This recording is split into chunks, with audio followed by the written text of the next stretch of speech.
Olá, bem-vindo à quarta temporada do PQU Podcast, o podcast para psiquiatras em formação. Aqui é evidência com opinião. Eu sou o Luiz Alberto Etten e é uma satisfação tê-lo como ouvinte. Esse episódio do PQU Podcast baseia-se em artigo de Julian Leff, professor emérito do Instituto de Psiquiatria do King's College, em Londres, publicado no British Journal of Psychiatry Bulletin, em 2016. O professor Leff é autoridade mundialmente reconhecida em psiquiatria social e transcultural, clínico zeloso e pesquisador renomado.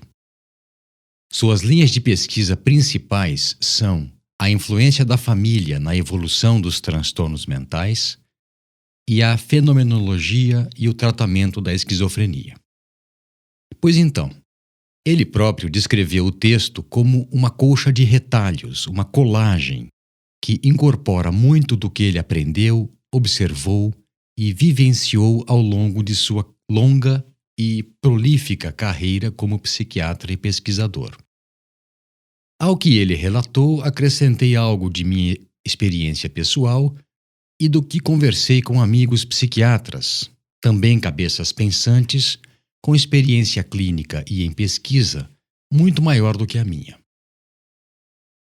Antes de lhe apresentar a lista de informações que consideramos valiosas para o psiquiatra em formação, permita-me lembrá-lo de que o PQU Podcast é uma iniciativa independente, do Vinícius e minha, feita com recursos próprios, com o objetivo, exatamente, de divulgar informações que consideramos interessantes para o psiquiatra em formação, que possam auxiliá-lo no desenvolvimento de uma visão crítica da especialidade e que melhore a sua prática clínica. Se gosta de nosso podcast, divulgue-o para amigos e colegas.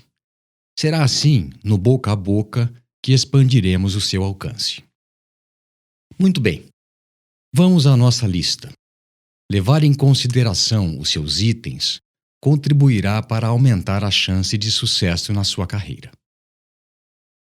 Primeiro, desenvolva e conserve prática clínica regular e consistente em paralelo com as atividades de pesquisa, estudo e ensino. Segundo, nos primeiros anos de formação, dedique-se ao estudo de psiquiatria clínica e psicofarmacoterapia. Depois, preocupe-se com a formação em psicoterapia. Terceiro, sempre mantenha em mente a possibilidade de que um quadro psiquiátrico possa ser manifestação de outra doença e esteja atento às comorbidades não psiquiátricas que o paciente possa ter. Quarto, observe cuidadosa e criteriosamente seus pacientes e a resposta deles aos tratamentos. Quinto, escute com atenção a narrativa do paciente. Sexto item, anote com capricho os dados do paciente no prontuário e faça resumos do que estuda. 7. Formule corretamente a questão que deseja explorar. Item 8. Fique atento ao perigo do pensamento linear. Nono item. Cultive o hábito de estudar e revisar a literatura regularmente. 10. Tenha foco, de preferência em um tópico único nos seus estudos e nas atividades de pesquisa, e mantenha-o apesar das distrações e tentações do percurso. Item 11. Não descuide dos preceitos éticos. 12. Valorize as associações de pacientes e familiares. 13. Colabore para o bom funcionamento do seu grupo de trabalho. 14. Lembre-se sempre de cuidar de e de orientar familiares e cuidadores. Item 15. Preocupe-se com a sua segurança e bem-estar. E, finalmente, o 16º item de nossa lista, não se deixe abater pelo trabalho duro e pelas inevitáveis frustrações ao longo de sua carreira profissional. Pronto. Espero que tenha gostado. Brincadeira. Eu vou agora esmiuçar esses itens um a um. Preparado? Então vamos em frente. Desenvolva e conserve prática clínica regular e consistente em paralelo com as atividades de pesquisa, estudo e ensino.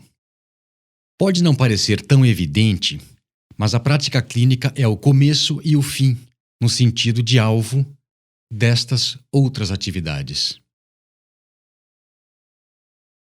Ela também faz com que o pesquisador amplie sua visão, necessariamente focada, e propicia que ele construa pontes tão necessárias entre a prática clínica e a pesquisa. Nos primeiros anos de formação, dedique-se ao estudo de psiquiatria clínica e psicofarmacoterapia. Depois, preocupe-se em fazer aprofundamento em psicoterapia. Quem me disse isso foi o Dr. Luiz Paulo Bekele, à época responsável pelo pavilhão de agudos masculino do Hospital Psiquiátrico Santa Teresa, onde eu fiz a minha especialização, logo no primeiro ano. O que motivou essa afirmação categórica foi que um colega estava ainda nessa fase precoce da formação e cada vez mais envolvido com um curso de psicoterapia em São Paulo, que fazia com que ele chegasse atrasado e cansado para as discussões de caso de segunda de manhã, e com que ele não se aplicasse como o Bekele julgava que seria o melhor para a formação dele.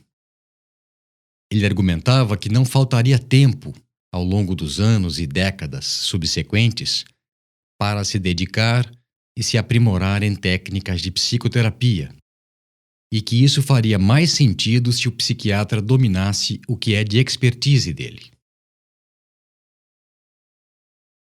Sempre mantenha em mente a possibilidade de que um quadro psiquiátrico possa ser manifestação de outra doença e esteja atento às comorbidades não psiquiátricas que o paciente possa ter. Fique alerta, principalmente, com quadros psiquiátricos com apresentação atípica. Crises de pânico, entre aspas, com perda de consciência ou pico hipertensivo. Esquizofrenia, entre aspas, somente com alucinações visuais, ou ainda quadros depressivos na vigência de tratamento crônico com alguns antihipertensivos e antivertiginosos. No episódio 70 do PQU Podcast, perguntamos ao professor Valentim Gentil o que ele considerava faltar na formação de um psiquiatra, e ele nos respondeu que seria alguns meses a mais de estágio na clínica médica. E este deve ser um dos motivos. Observe cuidadosa e criteriosamente seus pacientes e a resposta deles aos tratamentos. O psiquiatra atento mantém acesa a chama da curiosidade por trás das ocorrências intrigantes na prática cotidiana. Essa curiosidade, somada ao estudo regular para se manter atualizado, contribuem para que ele, o psiquiatra, fique mais afiado, seja mais sagaz, tanto em termos de diagnóstico quanto de abordagens terapêuticas. Método e disciplina na observação clínica são essenciais. A postura de observação criteriosa, segundo Julian Leff, pode estimular inclusive projetos de pesquisa com potencial para tratamentos inovadores.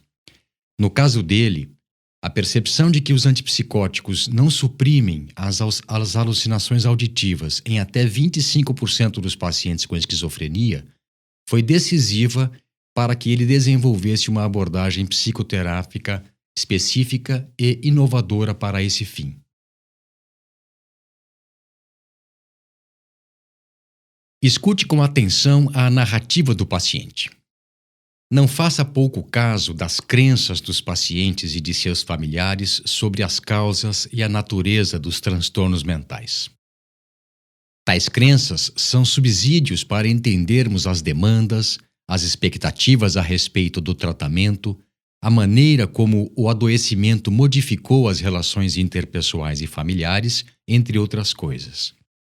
É fato conhecido e bem documentado que quanto maior a disparidade entre a visão do médico e a do paciente quanto ao transtorno que o paciente apresenta, menor a chance dele seguir corretamente a prescrição médica.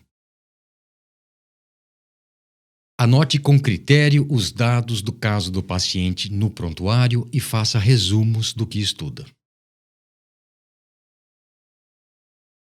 No episódio 88 do PQU Podcast, nós falamos dos cuidados necessários com a confecção do prontuário psiquiátrico. Quanto aos resumos, é um hábito que cultivo desde o curso de graduação e que me auxilia na compreensão e na memorização do que eu leio. Também agilizam revisões e localização de informações relevantes dos textos que já li. Formule corretamente a questão que deseja explorar. A meu ver, isso vale tanto para a prática clínica quanto para a pesquisa, apesar de Julian Leff ter feito essa recomendação direcionada para a atividade de pesquisa. Se um tópico, uma ocorrência, desperta a sua curiosidade e o deixa intrigado, certamente você vai pensar, quebrar a cabeça para formular uma questão para a qual deseja uma resposta. E uma questão bem formulada pode se desdobrar em uma série de hipóteses, diagnósticas ou de trabalho, que determinarão o encaminhamento terapêutico de um caso ou o delineamento de um projeto de pesquisa. Em ambos os casos, a evolução do processo certamente gerará novas hipóteses que vão fundamentar os próximos passos do segmento clínico ou de estudos subsequentes. Fique atento ao perigo do pensamento linear. O pensamento linear resulta da ideia de que uma causa leva, por um só caminho, por um só vetor, ao efeito final, ou seja, uma causa, um efeito. Praticamente toda a pesquisa biológica em psiquiatria se baseia nesse tipo de raciocínio. Outra vertente de pensamento, alternativa a essa do pensamento linear, é o que formula as relações entre causas e efeitos em termos de sistemas de elementos que interagem mutuamente. Um exemplo clássico da teoria de sistemas é o conceito de homeostase, um estado de equilíbrio dinâmico mantido por mecanismos de feedback positivo ou negativo, que é de importância central na nossa especialidade, em que esse conceito, inclusive, pode ser expandido para além dos sistemas biológicos, quando se leva em conta relacionamentos interpessoais ou processos adaptativos ao estresse do ambiente social. Cultive o hábito de estudar e revisar a literatura regularmente. Hoje em dia não há desculpas para não se manter atualizado. Os bancos de dados online facilitaram demais a realização de levantamentos. Aqui, novamente, método e disciplina são ingredientes essenciais. Julian Leff recomenda que se faça pesquisas de literatura com mecanismos de busca abrangentes, de modo a se obter o máximo de trabalhos e artigos sobre determinado tema, visto que os que depois se mostrarem irrelevantes ou que tenham sido selecionados erroneamente sempre poderão ser descartados. Mas ele deixa claro que, uma vez selecionados os trabalhos que o interessam, eles devem ser lidos com atenção e analisados criticamente, levando em conta o peso das evidências que fornecem. No episódio 62 do PQU Podcast, eu apresentei um roteiro comentado para a leitura crítica de um artigo científico. Vale a pena conferir. Tenha foco, de preferência em um tópico único nos seus estudos e trabalhos de pesquisa, e mantenha-o apesar das distrações e tentações do percurso. Essa dica é mais destinada a colegas que almejam a carreira acadêmica. Escute o que Julian Leff escreveu. Abre aspas. Evite ser muito ambicioso. Se o seu projeto inicial produzir resultados úteis, você sempre poderá expandi-lo. Aconselhe-se com colegas mais experientes. Eles poderão alertá-lo sobre as armadilhas e dificuldades próprias da área de pesquisa que você escolheu. Fecha aspas.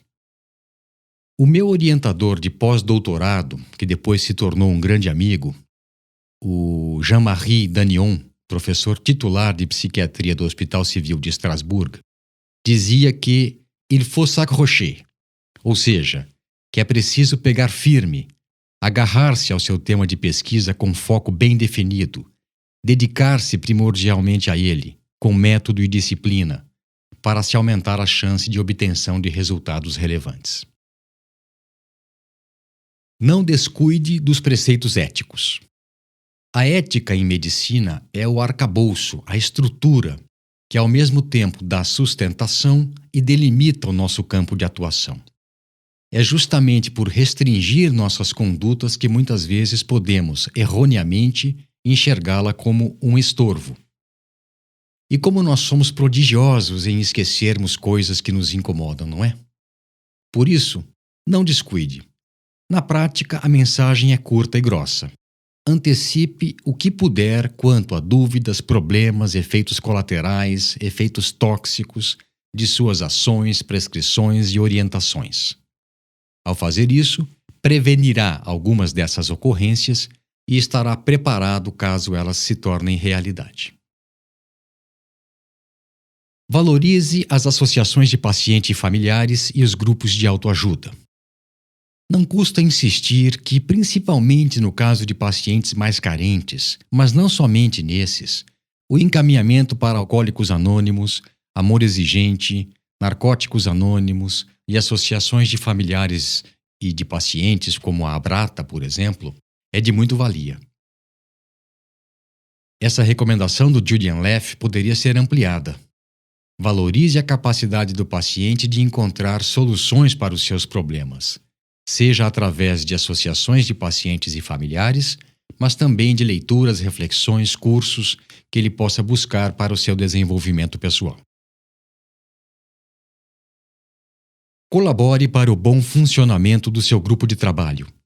Eu creio que você vai concordar comigo. Quer você seja apenas um clínico no consultório, ou um aspirante a pesquisador, ou faça parte da grande massa que se situa entre esses extremos, trabalhando no serviço público, para planos de saúde, em hospitais ou clínicas, CAPs e ambulatórios universitários, sempre fará parte de uma equipe. Maior ou menor, mais simples ou multiprofissional, não há como se trabalhar sozinho. Nem que seja somente uma secretária, uma faxineira e você. Pronto, já temos uma equipe. Se você deseja integrar um grupo de pesquisa ou trabalhar em uma abordagem interdisciplinar, preocupe-se em desenvolver habilidades sociais básicas que facilitem a convivência e a realização de tarefas e empreitadas em grupo com eficiência. Cultive o respeito para com os colaboradores e valorize o trabalho em equipe. Lembre-se sempre de cuidar de e de orientar familiares e cuidadores. Sem o respaldo de familiares, parentes e amigos, o tratamento de uma pessoa com transtorno mental é muito mais trabalhoso, muitas vezes até perigoso, e os resultados mais frustrantes. Envolver terceiros no tratamento de um paciente com transtorno psiquiátrico é a regra em nossa prática e atribuímos muito do sucesso terapêutico a esse cuidado. Preocupe-se com sua segurança e bem-estar.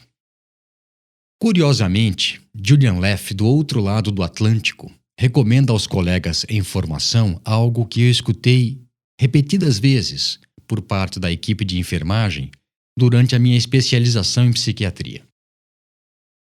Nunca deixe o paciente ficar entre você e a porta de saída do consultório ou da enfermaria.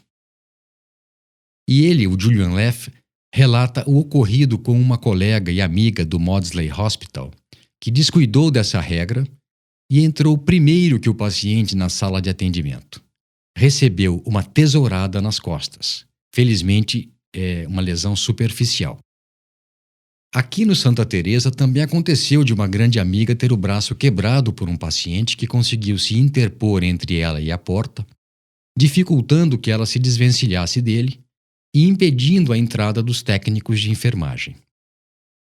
Mas eu levaria essa informação, essa sugestão, para um nível ainda mais abrangente. Preocupe-se com seu bem-estar, com o cultivo de hobbies e atividades prazerosas, para que você tenha um contraponto à nossa prática, que em muitos momentos pode ser extenuante. Finalmente, não se deixe abater pelo trabalho duro e pelas inevitáveis frustrações ao longo de sua carreira profissional. Ambos, trabalho duro e frustrações, são ocorrências, como eu já disse, inevitáveis, mas, via de regra, largamente compensadas pela realização intelectual que acompanha o trabalho de pesquisa e pela satisfação de ver um paciente melhorar sob seus cuidados, recolocar sua vida nos trilhos e reconquistar sua autonomia. Muito bem, eu apresentei 16 dicas, boa parte delas de autoria do professor Julian Leff, de Londres, em artigo que poderá ser encontrado na aba desse episódio em nosso site, www.pqpodcast.com.br. Complementei com conselhos e sugestões que escutei em minhas andanças e com algumas estratégias que desenvolvi e de que me valho até hoje. Certamente haveria muito mais a se falar sobre cada um desses tópicos, mas espero que o que foi exposto já o faça pensar, rever ou planejar os próximos passos de sua carreira. Espero que esse conteúdo lhe seja útil.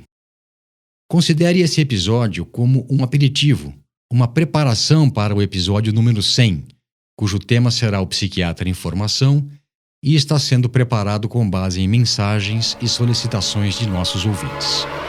Um abraço. Acesse nossa página no Facebook. Lá você vai ficar por dentro de tudo o que acontece no PQU Podcast. Visite nosso site www.pqpodcast.com.br. Nele estão disponíveis todos os episódios já publicados, com as respectivas referências, organizados por data, autor e sessão. O PQU Podcast agradece sua atenção.